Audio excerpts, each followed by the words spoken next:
Olá, meus caros. Forte abraço em todos. Espero que todos estejam bem. Hoje, dando continuidade às nossas videoaulas, vamos falar sobre o maior escritor da literatura brasileira. Vamos falar sobre Machado de Assis. Machado de Assis é o nosso exponencial na escola realista. Inclusive, o marco inicial do realismo em terras brasileiras data de 1881, com a publicação de Memórias Póstumas de Brás Cubas. Quando falamos em Machado de Assis, falamos sobre um menino, um rapaz mulato, um rapaz pobre, um rapaz epiléptico, que com muito esforço próprio consegue sair daquela área de pobreza, consegue se ilustrar. Machado certamente era dono de uma grande memória literária, o que propiciou a ele adentrar o mundo das letras e se tornar o grande escritor, o maior escritor nosso, chegando inclusive à presidência da Academia Brasileira de Letras. Bom, quando falamos sobre Machado de Assis, é importante para você que pensa prestar vestibular que Machado, na verdade, possui uma fase ainda voltada ao romantismo, ou seja, uma fase em que há uma linha de composição romântica em suas obras. Entretanto, nós podemos observar a semente do realismo já presente, como forte psicologismo em suas obras, a análise do homem, a análise comportamental do homem muito presente, e uma tentativa de afirmação do feminino. Então são três características que, apesar de estarem na fase romântica machadiana, já apontam para aquilo que seria uma tendência da sua pena, uma tendência da sua escrita realista. E essas obras, elas são contos fluminenses, como o próprio nome diz, um livro de contos, o livro de poemas Crisálidas, e os romances A Mão e a Luva, Yaya Garcia, Helena e Ressurreição. Então, agora vamos entrar realmente naquilo que nos interessa, que é a análise da literatura machadiana dentro de um comportamento realista. É importante nós falarmos aqui que Machado é aquele que se caracteriza por apresentar uma forte ironia, um pensamento trágico. A visão do homem não é uma visão positiva, é uma visão negativa do comportamento humano, uma visão amarga desse comportamento. Então, para você guardar ironia presente, para você guardar uma visão trágica da existência, uma visão obscura do homem, não é uma visão positiva. E as suas obras, elas possuem também muito de metalinguagem, o que nós falamos de meta-romance. É natural observar em Machado, durante a composição da obra, a própria discussão a respeito dessa composição, como nós podemos observar em Memórias Póstumas de Brás Cubas, por exemplo. O narrador, ele, ao mesmo tempo em que descreve as suas aventuras, ele também analisa a forma de composição da sua obra, um meta-romance. Nós podemos observar também, como característica machadiana, o narrador que interrompe a sua narrativa para conversar com o leitor, ou seja, uma tentativa de fazer com que o leitor seja levado a um processo de reflexão, o que também podemos observar em Memórias Póstumas de Brás Cubas. O narrador, ele conta a trajetória de sua vida, que é uma trajetória penosa, uma trajetória que causa pena, e, ao mesmo tempo, você observa interrupções. Não se esqueça, a obra é realista. A interrupção, ela faz com que você não crie pena da personagem, faz com que você não crie um processo de análise passional da vida de Brás Cubas. É necessário ser objetivo. O realista, ele é objetivo. O realista, ele analisa o comportamento humano com frieza. Isso também está presente em Machado de Assis. Machado, ele não considera, né, o homem como um indivíduo uno. Na verdade, ele é um indivíduo múltiplo. Várias vozes se manifestam em sua consciência. Então, é necessário observar essa questão da universalidade em Machado, essa questão da atemporalidade. Ou seja, a obra, ela marca um espaço, marca um tempo, entretanto, ela serve a todos os espaços e a todos os tempos. Não há como limitar em um aspecto temporal ou em um aspecto espacial aquilo que é descrito por Machado, o que torna a sua literatura muito abrangente, expansiva e de grande interesse. Quando nós falamos sobre romances machadianos, pelo menos 3 romances vêm à nossa mente: Memórias Póstumas de Brás Cubas, Quincas Borba e Dom Casmurro. Em Memórias Póstumas de Brás Cubas, nós observamos a presença, né, do defunto autor defunto, né, esse joguete que já começa, né, o romance. Sou um defunto autor, sou um autor defunto. Na verdade, nós temos a presença de uma personagem que conta, né, a sua vida após a sua morte. Então, eu tenho um defunto que escreve, defunto autor. Né, e ele brinca, né, com a troca, um autor defunto, ou seja, um autor que escreve uma obra de características mofadas, uma obra sem muitos atrativos.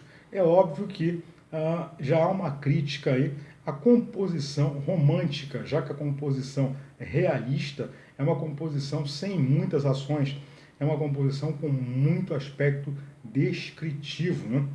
Algumas pessoas, elas têm dificuldade, né, na leitura de Machado por conta, né, dessa ausência de movimento. É muito comum observar a descrição e, a partir da descrição, um processo de reflexão sobre aquilo que está sendo colocado. Brás Cubas, ele é um fracassado durante toda a sua vida.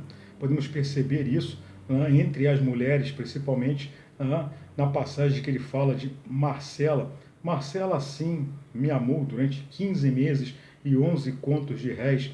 Ou seja, não amou. Ele criou, na verdade, um aspecto irônico para falar dessa relação com Marcela, que era uma prostituta, né, espanhola.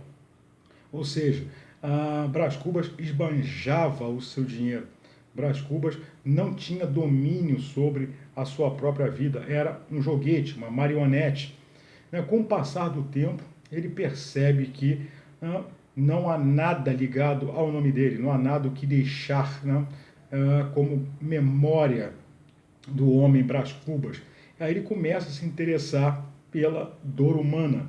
Ele começa a se questionar o que pode ser feito para diminuir essa dor, o que pode ser feito, né, para curar a dor do homem. E aí ele chega à criação, né, de um emplasto, né, um emplasto antipocondríaco, segundo ele, para curar as dores de nossa humanidade. Entretanto, o projeto também não faz com que ele ganhe, né, não ganhe projeção, né, para o eterno, porque, na verdade, no momento em que ele pensa em patentear, né, o emplasto, ele acaba morrendo. Ou seja, a sua vida é repleta de negativas. Né, e ele chega a essa configuração, ele chega a essa conclusão a respeito da sua própria existência. Não tive filhos, não deixei a ninguém o legado de nossa miséria. Não, o homem condicionado àquele tempo, o homem condicionado àquele meio, um fracassado. Ainda bem que ele não teve filhos, ainda bem que ele não passou, né, para descendentes o fracasso da sua própria existência, um fracasso que acompanha a história da própria humanidade. Aí nós podemos partir para Quincas Borba. Quincas Borba, que tem, né, o romance centrado na figura de Rubião. Rubião é um único amigo, né, do filósofo Quincas Borba, o filósofo do humanitismo, né, aquele que funda um sistema filosófico baseado, né, no cientificismo do século XIX, baseado nas teorias de Charles Darwin, baseada no processo de evolução, no evolucionismo. Segundo, o humanitismo, a guerra, ela aparece como algo positivo, já que ela estabelece o controle populacional e ela seleciona os organismos mais bem preparados dentro do meio para a perpetuação da espécie. O Rubião, ele, único amigo do filósofo, ele é surpreendido com uma herança deixada por Quincas Borba. Quincas Borba morre e toda a sua fortuna vai para Rubião. Rubião, então, decide sair do local onde morava, no interior do estado do Rio de Janeiro, decide vir para a cidade grande. E na vinda ele conhece um casal, Sofia e Pália. Só que Rubião, matuto, um homem do interior, nem desconfia das segundas intenções do casal. E comenta ter herdado uma fortuna do filósofo. E, ao mesmo tempo, Rubião fica encantado com a beleza de Sofia. E esse encantamento vai gerar graves problemas para a personagem. O casal entende que Rubião, ele é, na verdade, um homem sem ilustração. O Rubião é um bobo e que poderá ser facilmente manipulado de acordo com a vontade de ambos e pelas mãos hábeis da bela Sofia. Rubião, então, no Rio de Janeiro, decide morar num casarão muito bonito na Zona Sul, decide se tornar amigos de pessoas influentes no Rio de Janeiro, só que, ao mesmo tempo, o casal, com muita habilidade, faz com que Rubião invista dinheiro em coisas que não existem na prática e, aos poucos, a fortuna ela acaba. Rubião, ele se vê sem dinheiro, se vê sozinho, abandonado e volta para a sua cidade natal. Ao voltar para a sua cidade natal, de tanto pensar em tudo o que acontecera, acaba enlouquecendo. E nesse processo de enlouquecimento, ele tem um sonho e decide contar esse sonho, um sonho em que ele vê um campo que passa a ser alvo de disputa entre dois exércitos. E é um campo de batatas. Então, dois exércitos, eles duelam e um exército sai como vencedor. E aí vem a famosa expressão, ao vencedor as batatas. Ou seja, a guerra presente, selecionando elementos, e o troféu batatas, ou seja, algo sem muito valor. O que também revela uma crítica de Machado de Assis a respeito das grandes conquistas, a respeito da glória conquistada pelo homem, na verdade, só ilusão. A glória, as grandes conquistas são objetos ilusórios de conquista dentro do quadro de criação da nossa própria humanidade. E finalmente chegamos a Dom Casmurro, que talvez seja a obra mais conhecida de Machado de Assis, a obra que mostra a relação de Bentinho, Dom Casmurro, com Capitu. Lembremos que Bentinho é o jovem, Dom Casmurro já é o Bentinho envelhecido.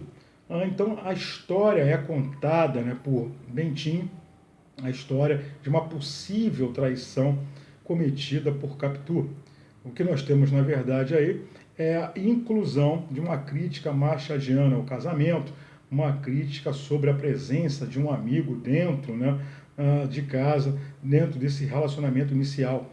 Nós temos a presença de um triângulo amoroso, de um pseudo-triângulo amoroso.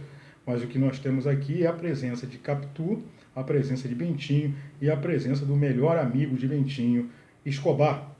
Bentinho é aquele homem fraco, é aquele homem que não sabe sair de seus problemas, é aquele homem que não tem iniciativa, ao contrário de Capitu, que é uma mulher decidida, uma mulher forte, uma mulher que sabe resolver as problemáticas existentes na sua própria existência.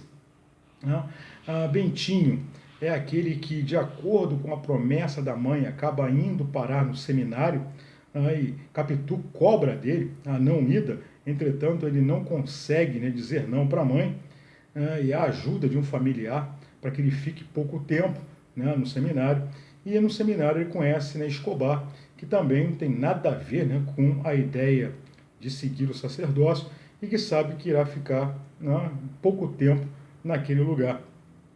Nesse meio tempo, nós podemos aqui questionar algo importante, né, sobre o comportamento de Capitu e que normalmente aparece em análises. A questão, né, dos olhos de ressaca, né, essa força misteriosa, essa força magnética do mar.